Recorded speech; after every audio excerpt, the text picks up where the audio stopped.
family when he was 9 years old. He's been playing at our youth and academy ever since, hoping to make a break into the first team. Yuri Zirkov, new signing, Russian international from CSKA Moscow. Branislav Ivanovic is a Serbian international, had a great game for us last night, and met the little lady at the front, had a picture taken with him. Ivanovic is a Serbian international, he joined us from Lokomotiv Moscow. Alex, a Brazilian international, he joined us from PSV. John Terry is both the Chelsea and the England captain. We're very, very proud of him. For our Italian friends on the tour, JT wears number 26 as his squad number, because when he joined the squad, Gianfranco Zola was still in the dressing room. And he thought, if I ask for number 26, I'm going to have to sit next to Gianfranco Zola, Chelsea's number 25, every Saturday afternoon. Super Frank Lampard now sits next to him. Frank was an £11 million bargain now from West Ham, full England international, and just won an award from the Football Writers Association.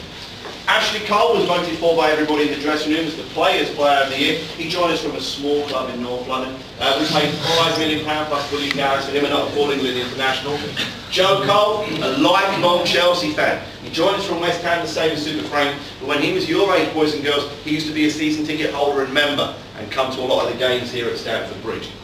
Daniel Sturridge joined us from Manchester City, and he's an England under-21 international, so hopefully somebody to watch out for in the future. Came on towards the end of the game last night, but he has scored 3 goals for Chelsea in his last few games.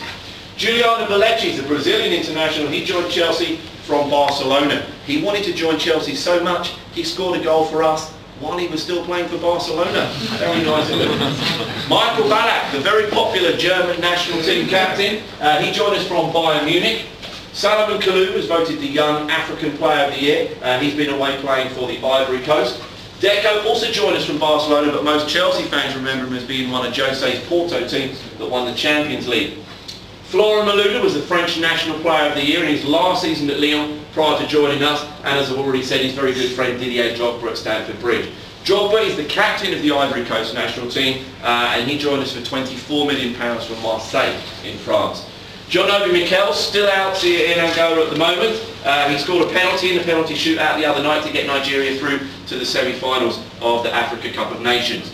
Joseph Basingwa played for Porto, that's where he came to Chelsea from. He plays internationally for Portugal. He was actually born and raised in Kinshasa, the same city that gave us, the world, and Chelsea, Claude Makelele, who also used to have this locker in the dressing room. Michael Essien joined us from Lyon for £24.4 million. He has captained the Ghana national team a couple of times, and now he's got injured for the Ghana national team a couple of times. But we're hoping he'll be back in sort of 3 or 4 weeks' time. Nicolas Anelka won the Golden Boot last year for being the Premier League's leading goal scorer. He joined Chelsea from Bolton, but Nick has played for some of the top teams in Europe and Arsenal, and he's a French international striker.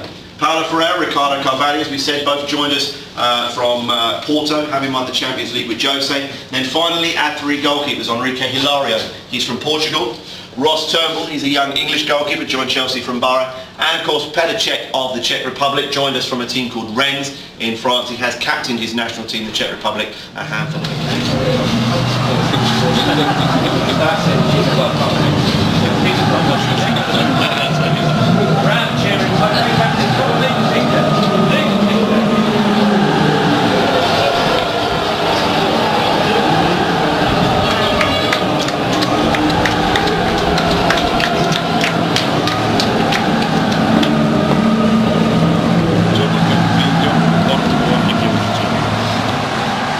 He was a great captain. He was a great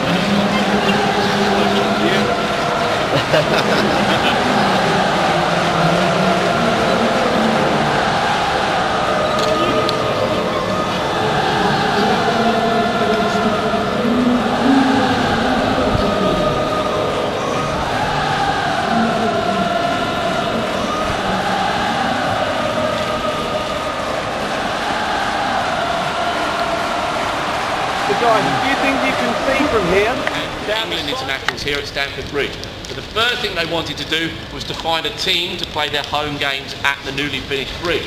So they went up the road and they asked the local team called Fulham if they wanted to play at Stamford Bridge. Fulham came and had a look round and went, that's a bit big for us, we'll never be able to fill that. So they decided to stay at Craven Cottage, which is where they are to this very day. So we had to invent a brand new team to play here at the newly finished Stamford Bridge. This is when the guys retired to the pub. that I pointed out to you a little bit earlier on in the tour. Now, when they looked on the map to see where Stamford Bridge was in relation to places they could name it after, first of all they wanted to call it London Football Club. But after a little bit of investigation, some of the smaller clubs already established in London objected to that. So they put that on the back burner, and they looked at the boroughs of London nearest to where we are. If you go out of our gate and turn left, you get to somewhere called Chelsea. Very fashionable, very expensive, very nice part of London. If you head in a northerly direction, you get to somewhere called Kensington, which pretty well ticks the same boxes. Very fashionable, very expensive, very nice part of London. So those were the two names they were toying with. Would we name ourselves after Chelsea or Kensington? As they sat in the pub over there, they couldn't decide, had a few more beers, so eventually they flipped a coin. And the coin came down on the side that they had allocated to the name Chelsea. And that, honestly, ladies and gents, is how we were given our name Chelsea Football Club, as we're often known as the famous CFC. And just imagine for a second, if that coin had landed the other way up, we would have been given the name Kensington Football Club and the initials KFC. How embarrassing could that have been? Absolutely true story. As if we'd have had to wear red and white stripes, and it just wouldn't have been good. Just wouldn't have been good. This was a very important end to us. When they closed it down to make it all seater after Hillsborough, of course, and the Taylor report, this end was closed for 2 or 3 seasons. They moved all the Chelsea fans up there into the Matthew Harding stand, and that's where the bulk of them have stayed. So those of you at the game last night will realise that a lot of the noise, a lot of the cheering, a lot of the shouting comes from that far end of the stadium, which is why John Terry, if he wins the toss at the beginning of the game, always chooses to kick in that direction during the second half. That way we're kicking towards 9,000 Chelsea fans, 8,500 season ticket holders in the Matthew Harding stand. The shed end do their best, they make as much noise as they can, but if we're playing a big team and they've got 3,000 fans, there's only 3,000 Chelsea fans now in the shed end, which is a bit of a shame looking back on what it used to be. The final part of redevelopment over there is our West Stand. It's quite busy in there today. The West Stand costs £35 million, as well as being where Roman sits, built into that box, built into that stand, are lots of boxes and rooms that can be used during the week. So all these people are probably on some kind of a seminar or a meeting, and they're perhaps on their tea break, coffee break at the morning, and they popped out getting a bit of fresh air, checking out the pitch, and actually where they're holding their conference today. If you add together all 4 stands, we have 42,055 seats at Stamford Bridge. Because we always leave a gap for safety's sake between the home and the away fans, we actually sell 41,841 tickets for each game.